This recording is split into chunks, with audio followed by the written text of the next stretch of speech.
to some of you traveled from far and from here. Welcome to our country and welcome here to the hotel.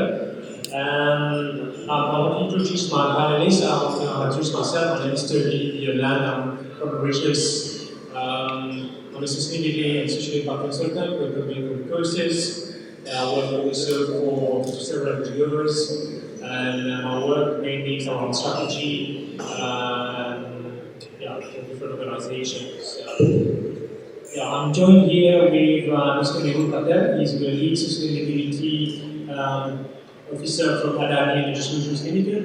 Mehul is a former executive of Mahindra & Mahindra Limited from Mumbai. He was a BTech in electrical engineering and a certified auditor by the government of India. He's got over 20 years of experience, excels in strategic planning, energy management, and project execution. As a captain of the Runners-Up cricket team in 2001 by then, Mehul is research-driven and his current track record includes driving innovative solutions for power management and resource optimization. His leadership extends to establishing quality systems for successful project delivery.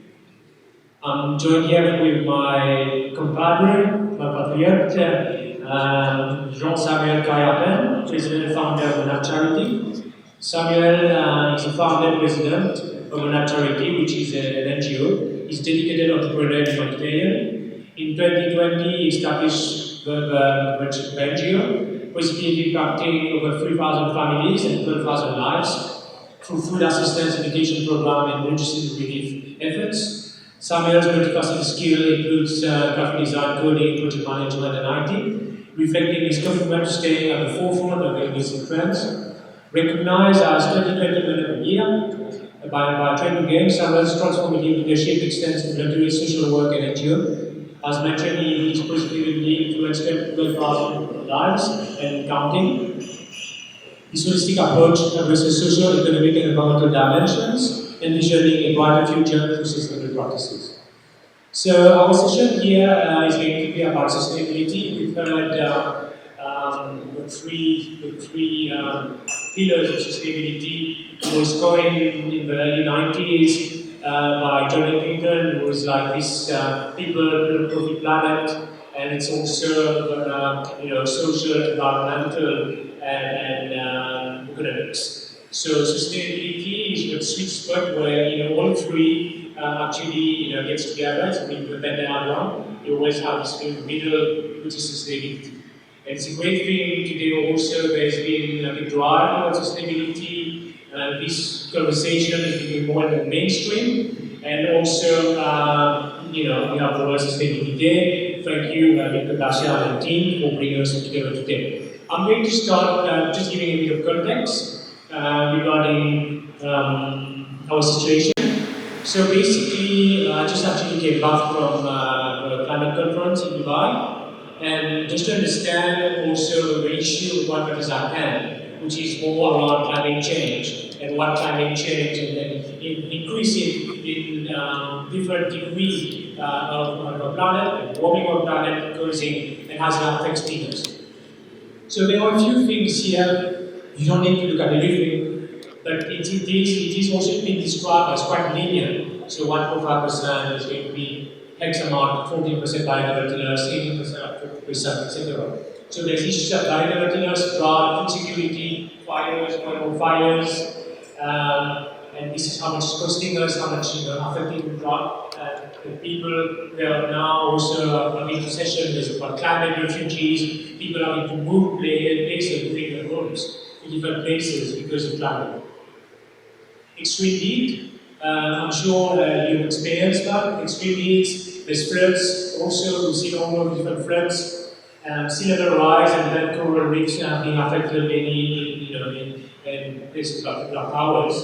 So what is actually interesting in there is what I want to make here is that it's not linear. It's not as if 1.5%, 2%, it's just going to be like there's going to be some changes, because it can well happen that 1.5% of the world will all extinct. We always see also now people doing things about peace. If peace get extinct, we also get extincted because we won't be able to have all the food that we need. So all these systems are all put together, so it's not linear. There's something called tipping point. So things can just tip and then suddenly you don't hear it. So it's very important because every time we fix business as usual and we don't realize actually the threat. It's not very tangible, climate change, our life is the same. We need to think about it. That's what we're going to talk about today. So the other thing that maybe is about sustainable development goals. So these are SDGs was voted of the Millennium Development Goals in 2015 in New York. They say by 2030 they need to address all the challenges in the world, like eradicate poverty, eradicate hunger. All of these things they say 15 years time we want to finish with all. So this is actually a graph from the report that was presented, with all the status of where we are this year in New York, just to have it's called a mid stop date because it's like halfway now. Well, so what's interesting about this is that only 15% of all our objectives are on track, and 48% are moderately or severely off track, and 37% will stagnating or progressing. So this is not a very good picture. It's not a very good picture at all because we should actually be advancing. And now, there's only 50% of all the objectives actually on track. Right? So my last slide is about the World Ocean Day because that also paints a picture. So World Ocean Day, anyone knows what this is World Ocean Day? Okay, World Ocean Day is basically the day of the year where we actually consume and how much the earth actually can regenerate. So before in the past, in like 1970s, we consume what the world can regenerate. But throughout the year, we had got this morning from our esteemed speaker, the responsible consumption, more and more we're consuming. And today where we are is actually like the World Ocean Day. It's actually regressing, and now we're already it's in July, end of July. So end of July, when we reach end of July, meaning that we have already spent everything but the earth can regenerate. So basically, we are actually consuming more and we're not going to leave anything for our next generation. When I was in Dubai, there was something like it was something written on the wall. It says, our ancestors from trees, so our younger generation cannot shade. And I think our generation is worse. It's like we're cutting all the trees, so our next generation will sit in the sun if we don't do anything. So with that, I leave you with that, and now I leave to my panelists, my esteemed panelists, to share with us what they're actually doing in terms of sustainability, what exemplary actions they're doing, and how they deliver sustainability within their work, their life, etc. Mr. Patel. Thank you, Chairman. We all know that the Chairman has already said that the sustainability lies at a sweet spot where the environmental, social, and the economic aspect meet. This is very important to drive even for the projects budgets that we get from the management. The moment the balance breaks up or the business case is not there, the management will not be approving the budget. So the very thought of making the change falls apart. So every sustainability project must have a business case. It is just highlighting or researching the topic well before we present to the management makes all the difference. That makes the start. And one department, the sustainability team or the ESG team cannot do this at alone. So the integration of E, S and G has to be driven across the organization. We need collaboration. The first panel emphasized on the point of collaborating. So I would try to explain that the approach that we are taking, that is I do, they do and we do, wherein we are saying that we will improve ourselves, but we are interdependent on our supply chain partners or value chain partners. So we need to set standards for them and make them aware that if they do not perform, we will be also be helped, and the broader society will also suffer. And when we say we do, we mean that it is beyond the collaboration of the supply chain partners, it is the end customers. So we be in the transmission and distribution space, so our major footprint lies where the customer consumes the power. So most of us understand the term GHG, which is one of the measure for the sustainable impact that we can have. Scope 1, that is, Scope 1 and 2 is where the company can reduce and make an impact.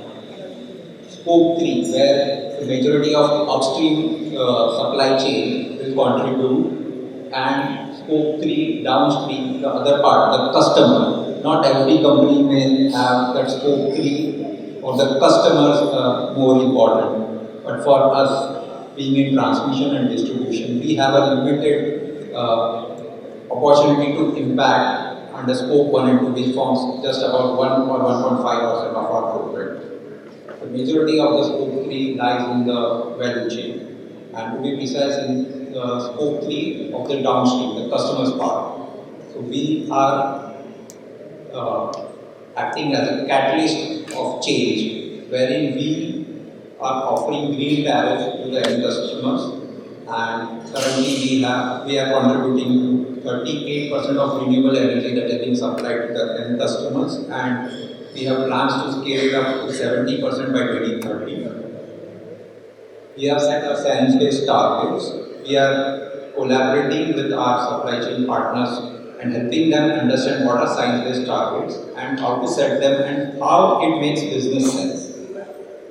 The point I'm trying to drive is if the stakeholder understands what's the business case behind doing the sustainable activity, it is more likely to be getting implemented. Or on the societal front, as the business case would be there, it contributes to all three pillars. By enabling or being the change agent, we can drive customers to adopt sustainable practices. And would be happy to share and learn from the fellow colleagues and the fellow members on how we can further enhance the sustainability impact. Thank you, Mr. Patel. So just to give you some acronyms that we want to use, so ESG is environmental, social, and governance. These are metrics that corporates, some of them need to actually report on. So we need to look at, what are our environmental impact initiative, positive impact initiative, social, and also governance. And when we talk about the different few scopes, these are about carbon dioxide emissions. So it's a way of measuring what are actually your emissions. So scope 1 is what emission that you produce in your site. Scope 2 is that things that could maybe use electricity but creating carbon emission and pollution somewhere else. So you need to declare that. So that is in the control of the company. And scope 3 is all the carbon emission from your suppliers, from your users, etc. And in the calculation of carbon dioxide emissions, which is called carbon footprinting of an organization, one needs to actually measure all the different sources of carbon dioxide. That's what he was referring to. So he talks also about the business case, and I think one thing more about business case is not about just business case, about also the risks. I think I see that private sector don't put climate risk into the business. We will say, okay, how we can make more money or whatever, etc. But we don't look at, if this happens, we might be out of business. If this happens, and this a lot of time is included in the business model. So let's get now to Samuel. He comes from a different place altogether. He comes from more NGO sector, doing a lot of work at grassroots level. So how do you actually put sustainability within your practice, within your organization? And maybe you can explain a little bit how you're doing it. and how you're supporting, and maybe also how you're collaborating with private sector or public sector. Thank you. Thanks, Tony. So, good morning, everyone. So, I will have more on the NGO approach. So, how do we address sustainability in our NGO? It's basically on two words. My focus will be on two words: connection and collective collaboration. Of course, we are totally aligned with SDGs. With the first one, our NGO main aim is poverty elimination. And from that, we have the other SDGs that help us to achieve our goals. And here I want to show the interconnectedness between all the pillars of sustainability. So we start with poverty alleviation. With poverty alleviation, we help people with education, which is our SDG, with decent work, with no hunger. Let's start by, for example, someone who don't have, who is not, if someone is not well nourished, he cannot learn correctly, he cannot work correctly. So we start with help with on a food basis. After that, we follow the person, help him with maybe the program is with his education, and education is not only academic but also holistic. So we have courses, trainings on financial for adapted to vulnerable people. We have trainings on entrepreneurial and business coaching. We have life coaches who work with us. So I believe that every SDGs are connected to the main goal, our main goal, that is poverty alleviation. And also, let me take an example. I had a program a few years ago where we gave chickens for people to produce their own food, eggs and chicken, and this shows a connection between the three pillars that are environmental, financial, and social. They could produce their own food, so they became self-sustained, and also at the same time they started business to sell food, on the financial aspect of the thing, and this also helped for the environmental aspect, as this is not mass production, this is encouraging small-scale production of food to go for the goal that we will be self-sustained, be okay, we have a better life, financially, socially, and for the environment also. Thank you, Mr. Karapan. So amazing work that you're doing. I think it's very important to look at this holistically, and I think a lot of people want to be alleviated in poverty. We just don't look at handouts. We just want to participate in our employment, and I think that's what sometimes we think people are poor. We just want people to just give them things, but a lot of times they want to be active economically, and we're really being supplied. And thanks for good work. I wanted to touch also on we talk about collaboration earlier. How you collaborating with private sector, how you collaborating with public sector, how this collaboration is done, or how you collaborating with some of the NGOs. What part of you mentioned you said connection and collaborating together. So how does that is in your Yes, one of our aim is build a partnership with the board. So we work with a lot of NGOs, businesses, individuals. We believe that every person, every individual has a role in society. Often when we talk about sustainability, we heard only of corporates, not so much about NGOs, because I think that social sustainability is a bit neglected compared to sustainability in general. And so I believe in collective collaboration. So we must work with maximum of people. It may be companies, it may be the government, it may be volunteers, but also individuals. I think that everybody has a word to say on the subject, and I believe also that people from vulnerable areas also have a word to say because it's about their lives too, and we must be inputting decisions on their own life. So we work with NGOs, we work with companies and individuals, also we do a lot of focus group. And I think this is a way where we will reach the goals set by the UN. Thanks very much. So it seems like you're working with different stakeholders, and you also get the voice of the community, of beneficiaries you're helping. Mr. Patel, on your side, can you give like an example of collaboration or a couple of examples of collaboration, maybe the best partnership or project you've worked on in terms of in your work? I'll take example from the other colleague that I said. We collaborate with our end customers.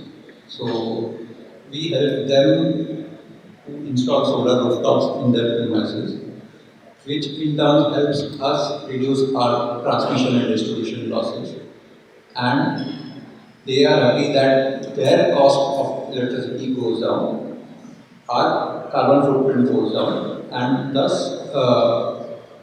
we collaborate with our end customers. Second example again from customer side is we ask our customers to be eyes on the ground where our assets are there.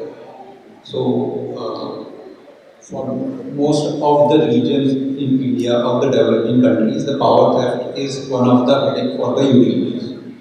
So we incentivize the customers who reports on the theft, and they act as an extended eye for us to protect our assets, and through renewable also since the TND losses goes down, the asset life improves, and thus makes the business case more sustainable. And one example from the supplier front, so we are not saying that we are the best. We learn from the supply chain partners which are already doing much better than us. So we invite them to share their experience and help others, supply chain partners, to embark on the sustainability journey and reap the benefits and reduce their risk.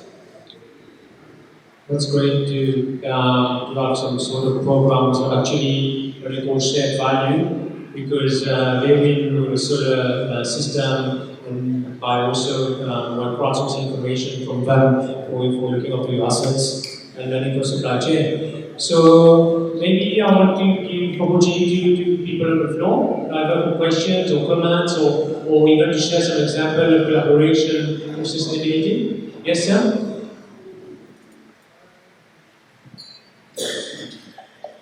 Yeah, it's a practical question to Mr. Patel. India being the largest populated country now in the world, and you have said 38% you have actually covered. One question is very pertinent from the point of view of the consumers. When you are making a mass distribution, have you done any, comparison between the existing supply and the end user's cost per unit or at a volume with your design of things when you are doing that at a mass scale?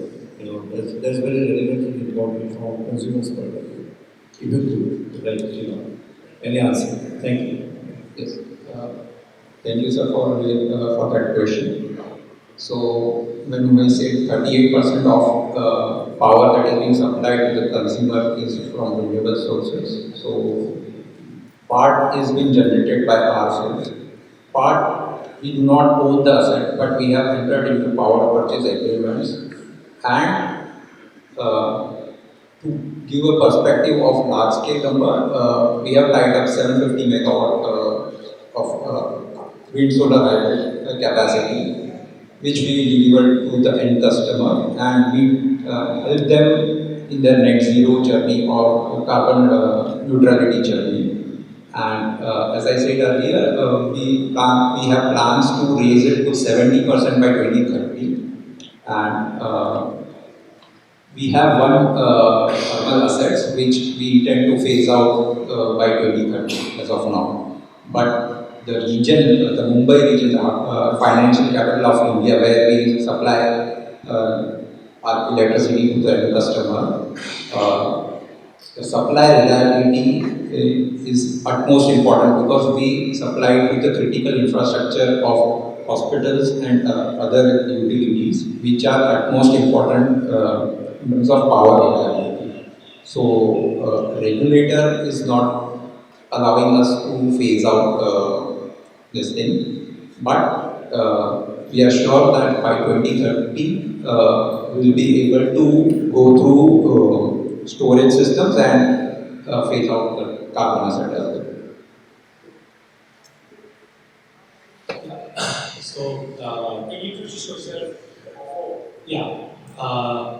Good afternoon, everyone. I'm Jayesh. I'm representing EPL Limited from India. We are plastic tube manufacturer. We have 21 plants across the globe, and I'm representing General Manager for Global Sustainability for Calcutta.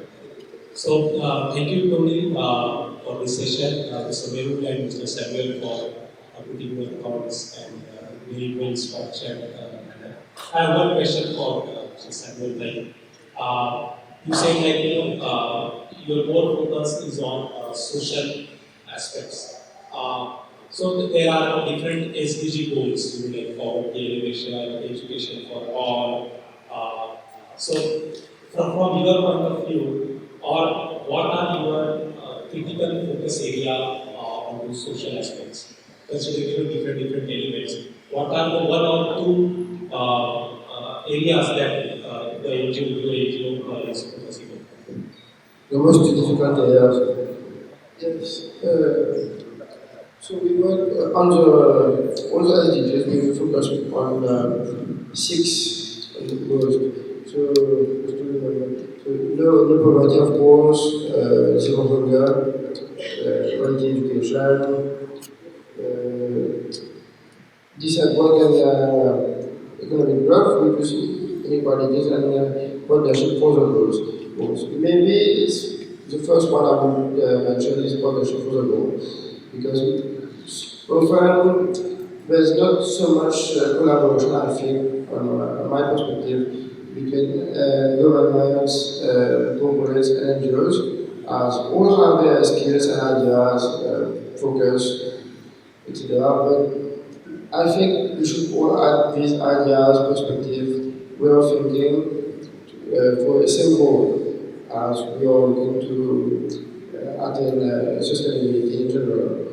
And for a second one, I would choose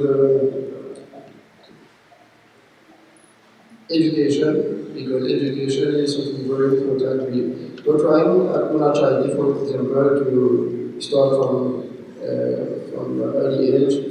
We give academic education, of course, through middle courses, but also holistic education. We have financial trainings adapted to children. We have initiation to business for them also. But it takes time as one NGO not doing it. It would be nice if also the government would add these things in at school. And partnership and education, it would be great if there would be more collaboration on this education also.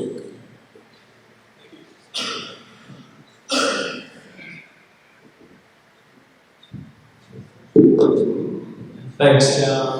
Yeah, I think to end off my panelists, what to become more sustainable in one's life or even in an organization, what is the one thing that you can impart, a little bit like earlier also, the radio also mentioned, what is that one thing more like whatever good or, like an advice you can give to the audience here, or how you do it, or what keeps you, to make world a better place? Taking cue from the morning short movie that we saw, just ask for the help for topic for which you would like to understand more and contribute to the sustainable development. Go to HR, go to the ESG department or the sustainability team. They will be ready to help you understand how you can contribute on this aspect.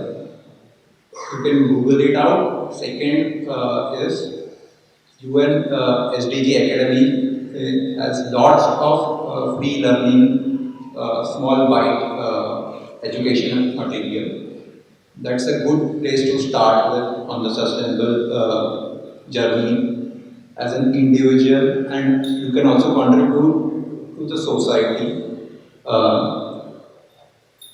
I would like to make one point which Mr. Samuel raised, that the government and the private partnerships is not happening. I'd like to give an example wherein electricity market, which is a regulated market in India. So we collaborated with the regulator, wherein everyone was willing to go for the carbon neutrality aspect, but due to regulatory hurdles, they were not able to put beyond a certain capacity of the renewables in their premises. So we suggested that discoms do not suffer and the customer should also not suffer. So we sort of lobbied or say did the policy advocacy for the green tariffs, wherein without installing any RE asset, the consumer can go 100% green by paying a premium of 66 paisa per unit, which is further bound to reduce as the capacity gets added to the system, and thus the discom benefits, the end customer benefits, and the greater society migrates to the low carbon economy. So, I think the key is inclusion. It has started, but I think it would be nice if sustainability became a normal, simple word that we use every day. What I mean by that is that education in vulnerable areas, for example, I think everybody should practice and can practice sustainability. Many people are doing it without knowing, and it's good to create an awareness and include everyone as everybody has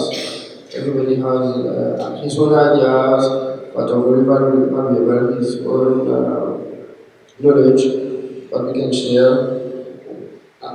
Old people, young people, children, poor people, both the government, everyone. I think through collaboration, like I said before, and inclusion, I'm sure we'll soon have make a big step in this subject. Thank you. So, I think about being aware and being educated yourself, and also to be curious about things, and to understand also that partnerships are very difficult. Thanks for continuing to advocate for that. And we heard from Mr. Kyle also inclusion, to be inclusive in everything what we're doing. Also, maybe we could have our job to also include the person who probably introvert, who doesn't speak much. And thank you very much. A big round of applause for our panel. Wish you the rest of the day. I think there's quite a few things still happening. See you later. Thank you.